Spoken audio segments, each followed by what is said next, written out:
the citizens have with the city's ordinances when the city is approving zoning changes. There is the possibility that state statute 473.859 and state statute 462.357 are in disagreement with each other. There is the question of whether state statute 473.859 is against the law of statute 462.357. Ms. Martinson, can you wrap up, please? Yep. The text of state statute 473.859 was changed in 2007, 2014, and 2015. My neighbors and I request that all consent items on today's agenda be declined, or the consent agenda items be taken off. We've already dealt with that, Ms. Martinson, Right, okay. So please wrap up. We request that all current development be halted until the text of state statute 473.859 and the changes in the state statute of this state statute can be examined in the context of the implementation of the city's comprehensive Your time is plan. up, Ms. Martinson. There is reason to believe that this state statute Your allows. time is up, Ms. Martinson. I'm going to call on the next person, Cynthia Wong. This is very important. There then is please submit reason. your remarks to the clerk. We need There to get is through this reason public to hearing. believe that this state statute allows for a type of eminent domain. Ms. Martinson, Furthermore, your we time is up. request that before there is any further development in the city of Minneapolis, an amendment is added to the city's comprehensive plan that addresses citizens' Ms. Martinson, your observations time of is violations of the city's ordinances and the orderly development of the city. I just want to make a public statement. I was referencing this state statute this morning for this meeting, and this state statute was changed. Okay, thank you. On the state's website. I do have a copy Thank you. of the state statute, the text of the state statute. I have that copy. Okay, thank you. Okay. Next is Cynthia Wong, and followed by Connie Lindor. Ms. Wong. My name is Cynthia Wong. I live at 2932 Harriet Avenue South, and we are undergoing the same type of problem in our neighborhood, only our development is 111 units. I'm here to support the appeal, and just everything that people have been saying are things that I agree with and things that I would have said too, so I'll make it short and Thank just you. say that I support the appeal. Thank you. Connie Lindor. Ms. Lindor? Yes. Hey, I live at 2418 Bryan Avenue South, and I support the appeal. I don't know if I have anything more to add, but I would just urge everyone to not grant variances. I think that we could have prevented the motif development had variances not been granted. And I do have a question for Nate. Actually, are you going to own? I'm sorry, ma'am. Can I ask Nate a question? If owner. you'd like to, if you're through Yeah, I speaking, then you can go ask him a question. Okay. So, but not for right the now. public hearing. Oh, really? Have a Okay. conversation. Yeah, I guess I just want to try to understand the viability of all of these developments, I guess, because again, the motif, I mean, apparently only 4 apartments out of 41 are even occupied at this point. And so I guess I would urge the developer to really look at that and to question their pro forma and their economic model before going ahead. And personally, I just think it's just not cool. So Thank you. I'm going to look at the page 3. Bob Roscoe, are you here to testify about this? Bob Roscoe, followed by Meredith Gill. Mr. Roscoe. Good morning, Council President Johnson and members of the committee. I have been involved in historic preservation for 44 years, and I think I've got a good basis to make some comments on. And I think that the council and staff has generally performed, I think, ably for the city of Minneapolis, but there are occasions like this, and that's why I'm here. The possibility to expand the Wedge Historic District, or the possibility to wrap part of it with a conservation district, which I really think is advisable, I think means that this property should be kept rather than demolished. And I think that the proposed development would be inappropriate. The fact that the house has stucco, I don't think exempts it from historic preservation consideration. The Fifth Street Historic District has a couple stucco houses in it, and many houses that have a masonite type siding. So I think that this property is a worthy contributor to a district. And its demolition is just chipping away at the integrity of the wedge, which really is a very solid architectural, cohesive neighborhood. And I think the development can be market oriented and profit oriented, and much of development, I don't have to remind all of you, does happen that way, but usually within the appropriate guidelines that I think can happen with this property, but with a different development. When I was involved in the Milwaukee Avenue development in the early 70s in the Seward West neighborhood, we rallied a lot of our residents to support us by pointing towards the wedge for what were called blockbuster apartment buildings. And it's really sad to see that there's just this continues today. So thank you very much for giving me the opportunity to speak. Thank you, Mr. Roscoe. Next, Meredith Gill and Beth Harrington after that. Ms. Gill? Hi, Meredith Gill, 2012 Bryant Avenue South. I own and live in the property directly to the south of this proposed development. I absolutely support the appeal for all the reasons that people have said before. I'd also like to add that I'm a realtor with extensive property management experience, and the trash removal here is absolutely ridiculous, what they've proposed. People have spoken about how there is not nearly enough trash cans, and especially places for organics at this point. But what we're not discussing is the fact that this is rental housing, and rental housing produces a lot more trash than regular owner-occupied homes, because people are coming and with moving boxes all the time. People are dumping couches, mattresses, stuff like that. Where is this stuff going to go? Is it going to end up in my front yard? This is a disingenuous plan at best. I'm very bothered by the sound barrier or lack thereof with regard to the rooftop deck. But even more, the current building that is there has parking spaces for everyone who currently lives there. They're rapidly diminishing the amount of parking spaces that will exist and bringing in much more density. And I don't have a personal problem with density. However, they're taking away parking area, adding more people to what is a bike boulevard that is already over congested with cars.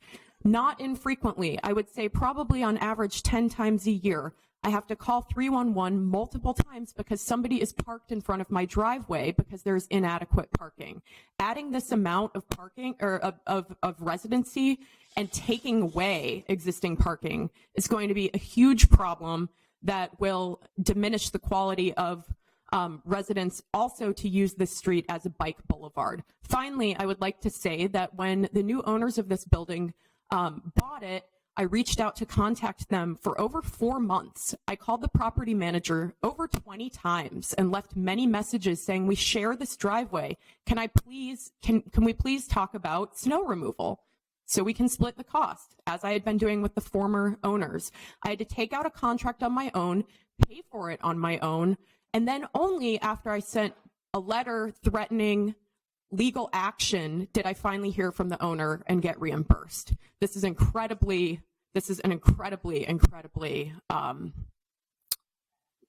rude. Can you finish up, please? Yeah, this sucks. Thank you. Ezra Gray. Oh, I'm sorry. Beth Harrington and then Ezra Gray. I'm sorry, Beth Harrington and then Ezra Gray. Beth Harrington. My name is Beth Harrington. I live at 2804 Fremont Avenue South. I'm here in support of the appeal by Minneapolis Neighbors United. I speak as a resident that lives directly across from the Girard Avenue Apartments, which is the last development by the Levin Perkins developers. and I speak from the experience thus far. They're about 8 months into this project, and it's slated for opening or renting this summer. The question that I raised to this committee and the City Planning Commission as a whole is what kind of follow-up is there going to be to the concerns that the neighbors have raised?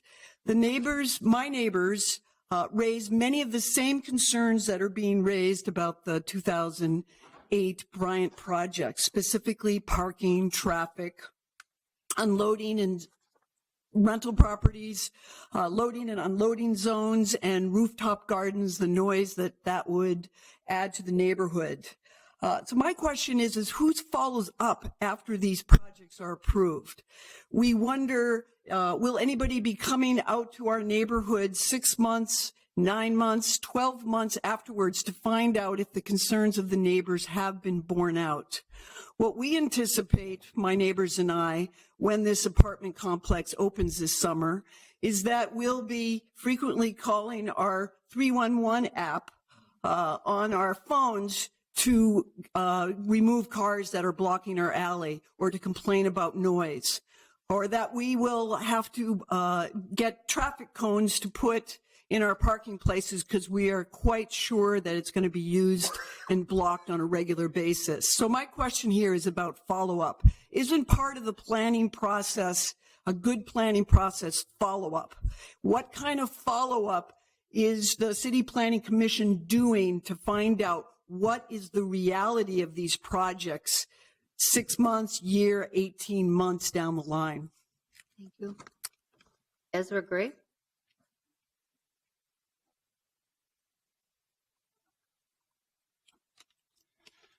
Good morning. Gray?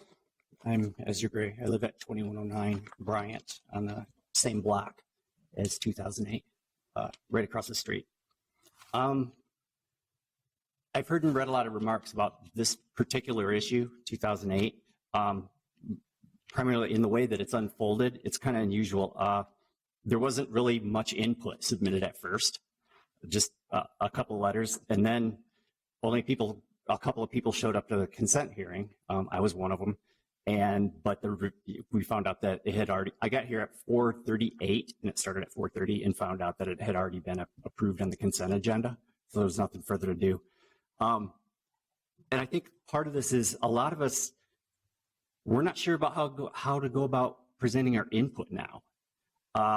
If you recall last year, just within weeks of taking our office, our council member said in the press first that our neighborhood groups, because they are composed largely of longtime homeowners, no longer represented the neighborhood. This is soon followed by comments that the neighborhood groups were unnecessarily hindering development because they didn't actually have any decision-making authority. Immediately after the second comment last year, I attended a meeting of the Lowry Hill East Planning Committee.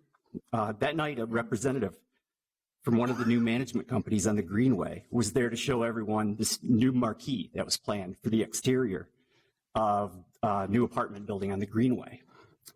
After the presentation, one of the planning committee members suggested that they take a moment to discuss the proposal. And at that point, the management representative said to them, in effect, I don't think you understand. We're not here asking for your consideration of this. We're telling you what we're going to do. And that was basically that was last year. That was basically the last LENA meeting we even attended. We were so disheartened until yesterday we finally went to the annual meeting. Things are going to change. We know things are going to change. We know we can't save every house. Some of us have maybe accepted this a little more easily than others have, myself included. But it seems like right now we need to communicate more than ever. We got to kind of come to an understanding of the homeowners, where our place in this process is, and we're going to be able to participate going forward. Thank you. Thank you. I think I've gotten through the list of people to speak, but I'm going to read some of the names of the other people that have signed up, and maybe for the other item. So Dean Riz, I'm saying it wrong, Rizet, Dean at Bank Street. I assume that's for the other development. Mary Oh, Mary Reiser at Bank Street? For the other item? Okay. Joanne? Joanne Netlin. I signed over here. I thought that. For the other, okay. Tell me how to say your name again, I'm sorry. Netlin. Netlin, okay, I thought okay, we were- all right, for the other item. signing. Okay, great, thank you. We'll call on you for the other item.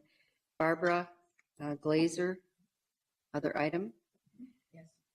And Bill Griffith, I assume you're for the other item. All right, and then I have HOBBOD 110 Southeast and Ray or something Lent. Okay, I'm going to assume that's for the other one. And then Lynette Whitsack Stengline for the other item. Okay, all right. So we have gone through our list in the public hearing for the property at 2008 Bryan Avenue South, a site plan appeal. Anyone else care to speak that hadn't signed up? Anyone else care to speak? Seeing none, I'll close. Ma'am, you'd like to speak? Go ahead. Okay, your name and your address, please. Okay, my name is Linda Hoon, that's spelled H-U-H-N. I own and live in the duplex at 2553 DuPont Avenue South since 1977, however many years that is. I took this old house and stripped woodwork and replumbed and everything. I did everything. Okay, to me, what I see happening here is, the basis of neighborhoods is families. And I have talked with people that live in the neighborhood, maybe a young couple or so, and I said, well, are you going to buy a house here? Oh, no, we could never afford to live in the wedge. Well, what does that mean? I mean, is our neighborhood going to be a neighborhood where there aren't families, where nobody owns a house anymore? Because people who own a house and raise their family there, fix up the property, they pass it along. They have their kids, their dog, their yard, and it's safe. Neighborhoods where there are families are neighborhoods that are safe. And it would seem to me that would be a desirable thing to have in our neighborhood. We will always have renters. We will always have apartment buildings. We're not going to get rid of them. But it seems to me that the city of Minneapolis should stop being anti-family. That really, I don't have any kids. I don't have a family. But it really bothers me that I see families moving out and other families not moving in, people dying, and then somebody buys the property and rents it. So I think we should think more about families. Thank you. Anyone else care to speak? Anyone else care to speak? Seeing none, I'll close the public hearing. And let's see if we have a motion. Councilmember Goodman, or questions? Thank you, Madam Chair. I have some questions for staff. All right. Could you put up the Ms. picture Smith? of the house next to the one that showed the very first picture you had up? The house next to the bigger house next to the. Okay, so I'm just wondering. Yep, that's perfect. So that fire escape, are people out on that fire escape at the building next door? And do people use that for like a rooftop terrace? And that's how it's used in my ward when you have a fire escape like that. So did you go out and look at that and see if that was something that was similar to but lower down than a rooftop? I'm not aware if it's heavily used in the warmer months. It might be a better thing for the applicant to address.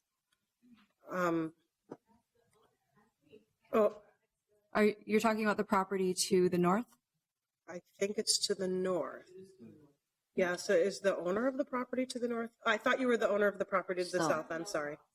Yeah, I'm talking about the property to the north, the apartment building that looks like the Wellington in my ward. In my ward, which is pretty dense. Okay. Okay. Right, so I'm just trying to get a sense of whether or not that balcony is exclusively ingress and egress, or it's one that's used for sitting outside or maybe smoking or grilling or that kind of thing. So I guess if our staff can't answer that question and the young lady who has the house next door could, I'd ask the chair's permission to ask her to address that issue. Why don't you come up, please? I've forgotten your name now, I'm sorry. Meredith Gill. Okay. So you can see that the house that they're attempting to demolish is set back but then even behind that, there's a large parking area currently. So from my driveway, I see straight into the area that you're discussing all the time. And so people sometimes lock their bikes up there. There are no smoking signs on it. They're not allowed to smoke on it. I've lived there for 3.5 years. I see people coming in and out, but I've never had any issue with noise whatsoever. And it's not a place that people typically congregate. A few people have plants out there, and that's it. Okay, thank you. Thank you. So back to staff. Just so Ms. Pepin knows, I don't have a phone. I don't really use any kind of social media. And I was asking staff in Public Works the question about how we handle multi-unit buildings of 4 units or more and their trash. Because I, for 20 years, lived in a building that was 16 units plus 3 commercial units. And how we handled the trash was there were 3 recycling bins, exactly as the ones we use in single-family homes, and 1 dumpster. And that was for 16 units, a bar, a coffee shop, a restaurant, a hair salon, and 16 individual units. And the total number of recycling we had was 1 dumpster, so fairly more significant than a garbage bin, and 3 recycling bins. So I'm wondering how we did an analysis or what analysis we did, if any, of the garbage and recycling situation, because it would seem to me as though they would probably be required to pick up garbage more than once a week and recycling every 2 weeks, right? So if they have less, they probably have to pick it up a whole heck of a lot more. Can you explain that to me more fully? When staff analyze the site plan review for the trash enclosures, we look at the location of the trash enclosure. It's currently in the rear 40 feet or 20% of the lot, which is required if you're in an interior side yard. So that complies for the location. And then we also look at adequate screening. And so one of the conditions of approval for the Planning Commission was that the applicant will have to demonstrate that they are providing a sufficient screen for the trash enclosure. Other than that, trash is outside of our purview. However, Public Works will review the site plan has reviewed it for the trash removal plan and will need to have a fully developed plan from the applicant in order to stamp off on any final permits. And I have also investigated our policy with solid waste and recycling, and we don't have a minimum threshold for the number of bins or recycling bins for an apartment building of this size. So the property owner has the opportunity to contract with the city for this property because they have more than 4 units, so they're not required to use city services, but they have the option to. And when I discussed this with the applicant, they have found that this amount of garbage, waste and recycling bins would be sufficient for a property of this size based on their experience with other properties. And then would it be picked up on the regular residential schedule of 1 garbage a week, recycling every other week? I'm not sure I understand how composting works. It's every other week also. I mean, I can see where there's a concern with regard to how many bins, what do they look like, how do they get rolled down this shared easement, how often, and I don't understand exactly how it works. And what I'm hearing you say is, well, we don't review that. We just review what the enclosure looks like, and we review whether or not it's landscaped appropriately. It meets those conditions. Yep, and I can also just add that there's no organics requirement for this building. So I would maybe ask the applicant to describe more about what their plan is for either using city services or not. Okay, I'll do that at the end then. I'm interested in the 2 shrubs in the landscape buffer. Never in my career on the council have I seen planning not insist on more greening than what is required, but here we don't seem to care. So can you show me the greening plan and this alternative compliance issue? I mean, I just remember when we were building lawns next to my house, we were requiring these ridiculous tree islands and 2 trees in the middle of the parking lot, and we identified every single bush and what it had to be called. And so it looks like we're saying, okay, put in 2 bushes. I could see where that would be a concern.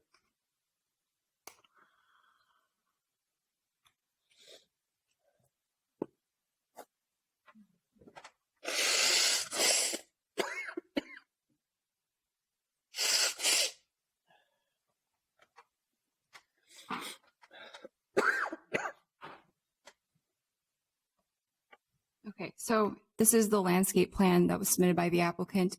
They're proposing actually 10 shrubs total. The Planning Commission required the addition of 2 shrubs because of the additional screening that's required in the parking lot frontage. So that would be a total of 12, 2 canopy trees. They are exceeding the minimum landscape requirement. So the minimum is 20% of the lot that's not covered by the building. They are providing 36%. And so that's 1,682 square feet of landscaping, where 928 square feet would be required. So they exceed the minimum landscape fairly requirements. significantly. And so this understanding that there's 2 shrubs, there's not 2 shrubs, there's 10 shrubs. There would be 12 as conditions. 12 shrubs, 2 trees. Yep. But it exceeds the 20% without question. Correct. How about this issue of the fence? The extension of the fence 8 feet. Why didn't we require that? Because the driveway would be in the way of that. And so they're required to have a 10-foot driveway between where the driveway is and the parking area. So they would be creating their own variance if they shrunk that down below 10 feet. I see. And they clearly didn't want to apply for any variances, and I can see why. Because this is kind of the dilemma we have now, that if you go for a project that's slightly better, you run up against the opposition of the neighbors, so then you go for something that's worse, knowing you don't need approval for that something that's worse, basically. I mean, they could have probably asked for a variance to make the driveway shorter and put in more landscaping. Then we'd have a variance application in front of us, which is a much higher standard to meet than site plan review. So actually, this developer did what he needed to do to get his project done, and that's allowed. That's capitalism. I mean, that's allowed. It could have probably worked out better if they had tried to use some variances and work with the neighbors to make this a better project, but I can kind of see why they didn't do that. I wish you would have done that, but I can see why you didn't. Okay, so that ticks off my list of questions. They have landscaping in excess of what they are required to have, and it's not just 2 bushes. Correct. I would like to hear from the applicant, Madam Chair, with regard to this garbage removal, recycling. Please don't get up and say you're not going to recycle or compost, or you're just going to have another bullet at you. No, we are. We're basing it off of Perkins, history. We have identify yourself, please. Danny Perkins. We're basing it off of history. We have numerous other projects that have similar amount of tenants, and we have half the garbage requirement, we have, I think, 4 garbage bins, including recycle bins. So I think this is probably more sufficient than actually, when it comes to reality, we might have 6, but based off of history, they're not using that much garbage. These are 1-bedroom and 2-bedroom units. This is not a substantial amount. Are you? No, Okay. we're not going to have a back and forth, please. Yes, they say 2-bedroom units, but based off of our history, this is going to be perfect for a couple with an office, with a den, live workspace. So are you planning on picking up the garbage on the regular residential schedule, or are you having a commercial hauler, and what's the schedule for that? Yes, we usually have someone that's kind of on-site manager that would take out the garbage and the recycling bin and put it for the regular schedule. So on the regular schedule, On the once regular a week Yep. for garbage, every other week for recycling? Right. And you believe that will be adequate given the number of bins you have? Yes, and I mean, we're not flippers. We don't sell these properties, so we try to have a good relationship with neighbors, and we're holding these properties on for a long time. If we do see that there is an issue, we will make sure that we have a dumpster there. We'll make sure we'll eliminate a parking space, whatever it takes to make sure that it's not a nuisance for the neighbors. But based off of experience, this should be sufficient. Okay. Thank you very Yep. much. Mr. Perkins, Those are the questions that I had. I don't know if anyone else has any questions. any other committee members have questions? Seeing none, motions in order? Okay. Thank you, Madam Chair. I don't feel that great, but I've paid a lot of attention to this. I've had a lot of communication on this issue, and I've been actively involved in a number of issues in this neighborhood, including the opposition to the demolition of the Orth House. But this building, to me, does not seem to meet any kind of historic significance. And if it did, someone would have nominated it as historically significant, and there wasn't a nomination. And so I don't think we have the ability to tell them that they can't tear down their house to build something that they want that meets the plan as set out by the city pretty much exactly. I mean, this is an R6 zoning district. An R6 zoning district in the 7th Ward would also see an extremely highly dense project, even if it was immediately next to residential. I have 2 of them going on right now on West Lake Street, and another few within the neighborhoods in Lowry Hill. When you have that high level of zoning, that is a risk. That's why a rezoning study, a small area plan, or a preservation or conservation district seems to make the most sense in this location. I will say that I have a major concern about the way this was handled at the Planning Commission, and I have emailed back and forth with Mr. Wittenberg about 5 times now on this issue. And we are not the Planning Commission. We appoint some of the members of the Planning Commission. The mayor's office appoints some of the members. They have their own chair, and they handle things their way. But Madam President, I do think it is completely unfair to put an item with concern on consent when there's a public hearing requirement. And here Mr. Wurtenberg concluded that there was a public hearing requirement because there were 10 units or more, yet it was put on consent. And then people come, it's item number 3. Often these planning commission meetings take like 4 hours, so I can understand where they wouldn't be there exactly at 4:30. If you were in my committee, you should come exactly on time because we run everything on time. But at the planning commission, that sometimes can't happen. It just seems so unfair, and I can see why people are mad about it. And that's why I'm happy you allowed the applicant here to speak for as long as he wanted, because this is your opportunity to speak in front of anyone who can make a decision. And I don't think it's Councilmember Bender's fault either. She's one member of a planning commission of a number of people, and I think if she had known that this is something that people wanted to talk about, she might have been able to flag it. And I don't think this is not an appropriate time to be criticizing anyone on the council. The bottom line is she doesn't run the planning commission. She's not the chair. And so their process is not one that she can control. This process here today is a process that she can control. Unfortunately, she had surgery, which is why she's not here, which I think is a legitimate reason for not being here today. And it's why I'm here sick, because there was a notice of a public hearing and there was a quorum requirement. And that's why I'm sitting up here coughing and sneezing through this. So sometimes that happens. In the end, on the issue of rental versus ownership, we don't get to decide that. We don't get to tell developers we want it to be ownership versus rental, nor do we have any ability to mandate that they put in affordable housing in any of these buildings. No one cares more about the loss of naturally occurring affordable housing in this city than me and Councilmember Reich, who have worked on my committee for a long time to try to save affordable housing throughout the city. And we don't have any ability to mandate that as much as I would like to do that. So I do think these are legitimate overall big picture issues: preservation, rental versus ownership, affordable versus market rate. But in the end, this is an R6 district. They are allowed to build this level of density, probably more would be my guess, maybe not based on the site. They seem to have met the greening requirement. They didn't want to file a variance because they knew they'd face this kind of opposition and might not have gotten the variance, so they went about a plan that was completely legally allowed without any permission in order to avoid this kind of controversy, and unfortunately you got it anyway, so let that be a lesson to you for all these other properties you own in the wedge going forward. This is nothing compared to the opposition you'll probably face going forward. This is probably the beginning of a very large steamrolling situation in this neighborhood where people are just frickin' fed up, and I understand it. And I understand it with regard to the way they've been treated. But ultimately, I don't see a legitimate way for any of us to say, no, they can't do this. This is a site plan approval. It's not a variance, a rezoning, a CUP. Many of you who I've worked with know this. But I think speaking out on this issue in the context of the broader issues was your right to do today in front of us. And I commend you for taking that opportunity. And I hope the Planning Commission will have the opportunity to pay more attention when people are upset. It doesn't kill them to listen to people being upset, because they have the ability overall to create and suggest policy on overall zoning and planning issues in the city. With that, I'll move to deny the appeal. Councilmember Goodman has moved to deny the appeal. Any discussion by committee members? Seeing none, clerk, call the roll. Councilmember Warsame? Aye. Goodman? Aye. Reich? Aye. B. Johnson? Aye. That's 4. The appeal is denied. Next item we have on the agenda is a discussion item regarding environmental assessment worksheet for proposed Lattice development at 200 Central Avenue Southeast and 113 2nd Street Southeast. Staff report.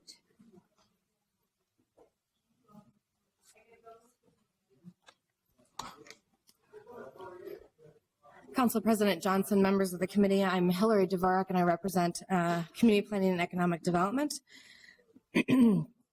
This is an a petition for an environmental assessment worksheet was submitted and forwarded to the city on April 5th. Madam Chair, Are we having trouble hearing? I would suggest we wait till a quorum is present to consider the matter. I'm sorry. Okay. We had a long public hearing. Thank you. Thank you, Mr. Bussey. We'll wait. I didn't realize people had walked out.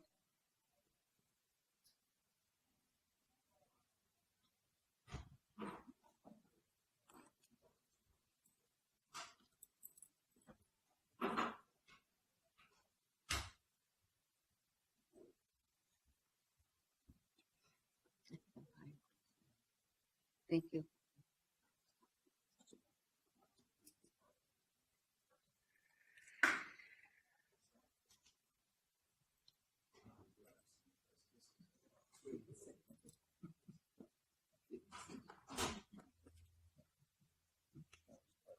Mm-hmm.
Ms. Dvorak, thank you. I'm sorry. That's okay. Council President Johnson, members of the committee, I'm Hillary Dvorak and I represent CPED. On April 5th, 2016, the city of Minneapolis received a petition forwarded from the Minnesota Environmental Quality Board that had been filed by Neighbors for East Bank Livability requesting the preparation of an environmental assessment worksheet for the project known as the Alatis Tower, located at 200 Central Avenue Southeast and 113 2nd Street Southeast. The EQB determined that the city of Minneapolis is the appropriate responsible governmental unit for the decision on the petition. The EQB published the notice in the EQB Monitor on April 11th, 2016, and the city was assigned as the RGU. The applicant is proposing to demolish the existing structures on the property and construct a new 40-story mixed-use building. The building would include a total of 207 dwelling units, 6,700 square feet of ground floor retail space, and 333 parking spaces. The site is located in the St. Anthony Falls Historic District. A certificate of appropriateness is required to allow the proposed demolition of the structures on the property, and a separate certificate of appropriateness is required for the proposed new construction. Both of these applications will be required to be reviewed by the Heritage Preservation Commission. The project is also subject to review by the Planning Commission. Several land use applications will be required for the proposed development, including a conditional use permit to increase height and a variance to increase the maximum FAR. A travel demand management plan that analyzes traffic